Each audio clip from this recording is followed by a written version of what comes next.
evaluate the career and achievements of Pushyamitra Shunga. तो इस question में हमें पुष्यमित्र शुंगा का क्या करियर था और उनका क्या क्या अचीवमेंट्स था उसको डिस्क्राइब करना है। तो सबसे पहले हम लोग स्टार्ट करेंगे ये लिखकर कि पुष्यमित्र शुंगा थे कौन। Who was Pushyamitra Shunga? So Pushyamitra Shunga was Brahmin सेनापति of declining Mauryan empire, king Brihadratha. He was the founder of Shunga dynasty.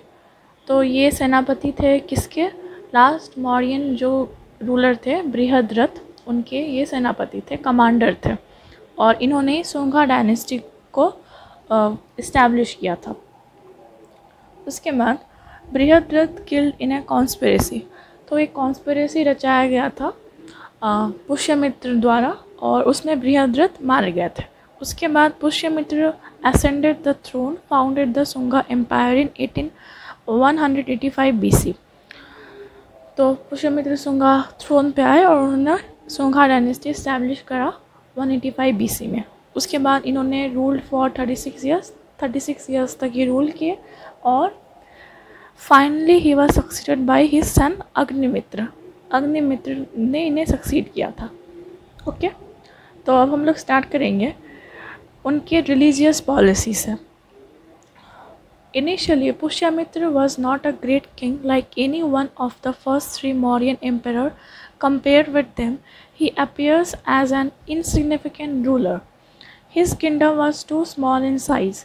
In spite of all such weaknesses, Pushyamitra deserves some credit that in an age of decay and dissolution, he could not at least keep a larger part of the Gangetic Valley in unity under his rule.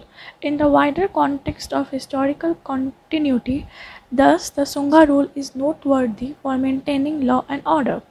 तो यहाँ पे ये कहा गया है कि जब पुष्यमित्र शुंगा ने ये डायनेस्टी इस्टेब्लिश करा था तब ये बहुत ही सिग्निफिकेंट रूलर थे। अगर हम लोग कंपेयर करें अर्लियर 3 मौर्यन एम्पेयर से, जैसे कि चंद्रगुप्त मौर्य, बिंदुसार, अशोका से अगर हम लोग कंपेयर करें इनको, तो ये बहुत ही इनसिग्निफिकेंट नज़र आते हैं। लेकिन उसके बावजूद भी इन्होंने अपना जो एम्पायर खड़ा किया था उसको यूनाइटेड रखा और वहाँ पे लॉ एंड ऑर्डर को भी मेंटेन्ड रखा।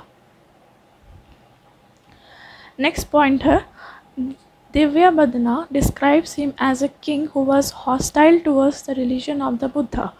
It is said that he attempted to destroy the famous Buddhist monastery at Kukutrama, built by Emperor Ashoka near the capital Pataliputra. तो ये जो एक बुद्धिस्ट इंस्क्रिप्शन है दिव्यबदना, वो उनको बहुत ही क्रूअल रूलर डिस्क्राइब करता है और उनको बहुत ही एंटी बुद्धिस्ट डिस्क्राइब करता है, क्योंकि इन्होंने एक बार ये प्रयास किया था कि ये जो एक कुक्कटरामन प्लेस है जो कि एक्सक्लूसिवली बुद्धिस्ट से रिलेटेड है, बुद्धिज़्म से रिलेटेड है, उसको वो डिस्ट्रॉय कर दें, जिसको अशोका ने बनवाया था अपने कैपिटल पाटलिपुत्र में।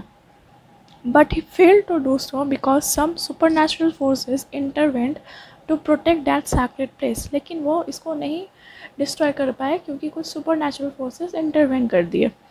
It is also mentioned that the king wanted to take the life of some Buddhist monks of eastern Punjab, but here too he could not succeed.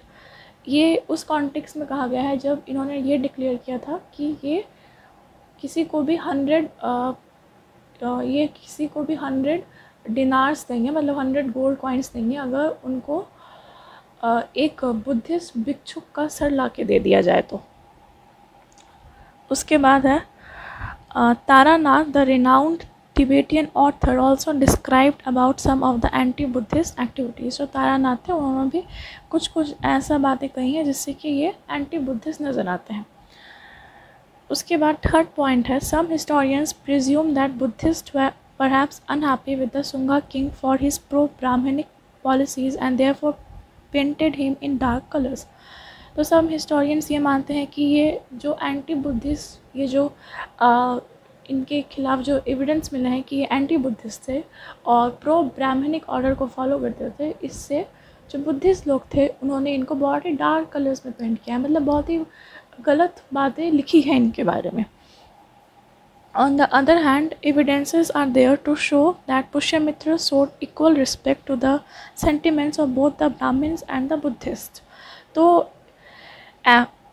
एक और एस्पेक्ट है इसका कि पहला एस्पेक्ट तो ये है कि ये एंटी बुद्धिस्ट है, लेकिन ये सिर्फ अधूरा सच है। इसके अपोजिट साइड में हम लोग को ये देखने को मिलता है कि ये बुद्धिज़्म को प्रमोट भी कर रहे थे, ये स्तूपास को रिनोवेट भी कर रहे थे और इनफैक्ट ये न्यू स्तूपास को क्रिएट भी कर रहे थे।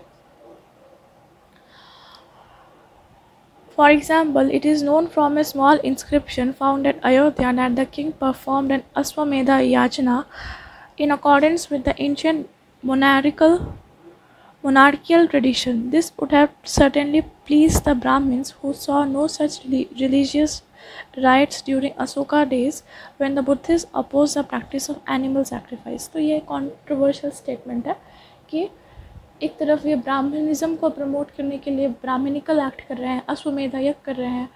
ये जो धानदेव का अयोध्या इंस्क्रिप्शन था वहाँ से हम लोग को पता चलता है कि ये 2 अश्वमेध यज्ञ करवाए थे। At the same time however when the Brahman king Pushyamitra ruled the Buddhist could construct huge Buddhist stupas like Sanchi and Barhut. It can be said that though the Sungha ruled their kingdom as Brahmins, they allowed the Buddhists to freely carry on their religious activities in the country. तो जैसे कि मैंने पहले ही कहा कि ये कुछ renovation करवाए थे सांची स्तूपा में, बरूद स्तूपा में, तो हम लोग एकदम ये नहीं कह सकते कि ये एकदम एंटी बुद्धिस्ट ही थे। ओके, आगे है political achievements. The former glory of Magadha was no longer there when Pushyamitra Sungha occupied the throne of Patliputra.